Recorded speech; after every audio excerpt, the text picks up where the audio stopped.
سب سے پہلے تو ہم اللہ تعالیٰ کا شکر ادا کرتے ہیں کہ اللہ تعالیٰ نے ختم نبوت صلی اللہ علیہ وآلہ وسلم کی برکت سے جو اپنے محبوب صلی اللہ علیہ وآلہ وسلم کی مبارک دعوت کا کام امت کو ٹرانسفر کیا تھا. کنتم خیر امۃ اخرجت للناس تأمرون بالمعروف وتنہون عن المنکر وتؤمنون باللہ. تم سب سے بہترین امت ہو جو لوگوں کے نفع کے لیے نکالے گئے ہو، نیکی کا حکم دیتے ہو اور برائی سے روکتے ہو اور اللہ پر ایمان رکھتے ہو. ایمان کا ذکر اللہ تعالیٰ نے تیسرے نمبر کے اوپر کیا. پہلے نمبر پر نیکی کا حکم دیتے ہو، پھر برائی سے روکتے ہو اور اللہ پر ایمان رکھتے ہو. اس میں ایک لطیف سا اشارہ تھا کہ اللہ پر ایمان لانے کا حق وہی شخص ادا کر رہا ہے جو نیکی کا حکم دیتا ہے اور برائی سے روکتا ہے. جب تک یہ معاملہ نہیں ہوگا اس وقت تک اللہ تعالیٰ کے لیے اس کی کمٹمنٹ، حمیت شو نہیں ہوگی کہ اس کے لیے ترجیح اول اللہ کی ذات ہے. اسی لیے قرآن و سنت میں بے شمار جگہ اس چیز کو ایمفسائز کیا گیا، اور اس میں جو ضربۂ سنام ہے، ٹاپ آف دا لسٹ، وہ سورۃ العصر ہے، جس میں اللہ تعالیٰ نے کامیابی کے لیے 4 بنیادی شرائط بتائیں کہ کم از کم یہ جس میں ہوں گی وہ آخرت میں اللہ کے حضور کامیاب ٹھہرے گا. الا الذین آمنوا، پہلے تو اللہ تعالیٰ نے فرمایا کہ زمانے کی قسم ہے کہ پوری انسانیت گھاٹے میں ہے، یا زمانہ گواہ ہے اس بات پہ کہ پوری کی پوری انسانیت گھاٹے میں رہی ہے. اکثریت لوگ تو گمراہی ہوئے. انبیاء کرام کی دعوت پر بہت کم لوگوں نے لبیک کہا، لیکن جنہوں نے کہا ان کو اللہ تعالیٰ نے پھر ذکر کیا، والعصر ان الانسان لفی خسر. زمانہ گواہ ہے اس بات کے اوپر، قسم ہے زمانے کی کہ انسانیت اوورآل گھاٹے ہی میں ہے. الا الذین آمنوا، اب یہ وہ 4 شرائط شروع ہو رہی ہیں، سوائے ان کے جو ایمان لے آئے، وعملوا الصالحات، اور نیک اعمال کیے. یہ بہت آسان کام ہے جی، کیونکہ اگلے 2 کام اتنے مشکل ہیں، ان کی نسبت سے دیکھا جائے تو یہ بہت آسان کام ہے. ہاں اگر اسے آپ ایبسولوٹلی دیکھیں تو یہ بھی مشکل کام ہے. وہ اگلے 2 کام کون سے؟ نمبر 3، وتواصوا بالحق، اور حق بات کی وصیت کرتے رہے. وہی امر بالمعروف ونہی عن المنکر، یعنی نیکی کا حکم دینا اور برائی سے روکنا. اس میں بھی جو برائی سے روکنا ہے یہ زیادہ مشکل کام ہے. نیکی کا حکم آپ دیں، لوگ آپ کو ہار بھی بنائیں گے. جیسے ہی برائی کا ذکر آپ کریں گے کہ یہ کام نہ میں نے کرنا ہے نہ کسی کو کرنے دینا ہے، تو دیکھیں کہ وہی عاشقان رسول، وہی عاشقان توحید آپ کے مخالف ہو جائیں گے.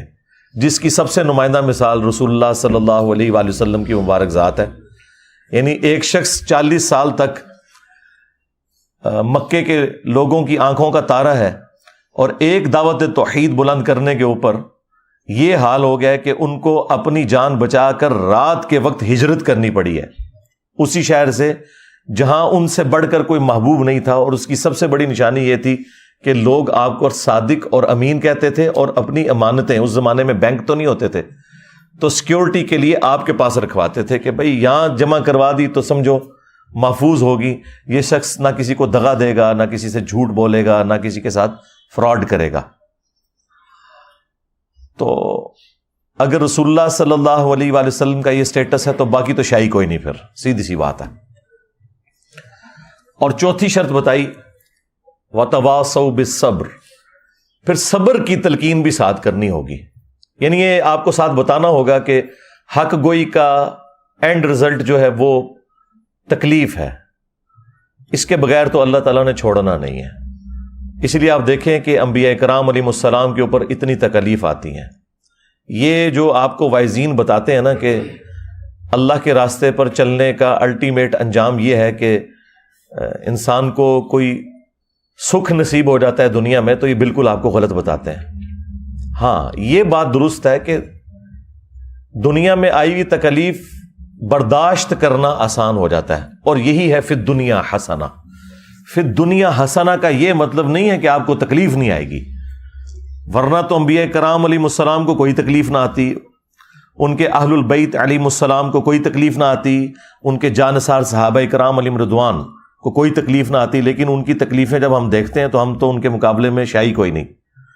یہاں تو پھر بھی لاش گھر واپس آ جاتی ہے. آپ ذرا امیجن کریں کہ جو صحابہ کرام اور تابعین جنگ یرموک میں اور قادسیہ میں اتنی دور گھر سے 1000 کلومیٹر 1500 کلومیٹر گئے، اور جو راستے میں بھی فوت ہوئے اور جو میدان جنگ میں شہید ہوئے، تو ان کی قبریں وہیں بنتی تھیں. وہ لاشیں واپس نہیں آتی تھیں، نہ آ سکتی تھی. ظاہر ہے وہ پھر لاش ڈیکمپوز ہونا شروع ہو جاتی ہے.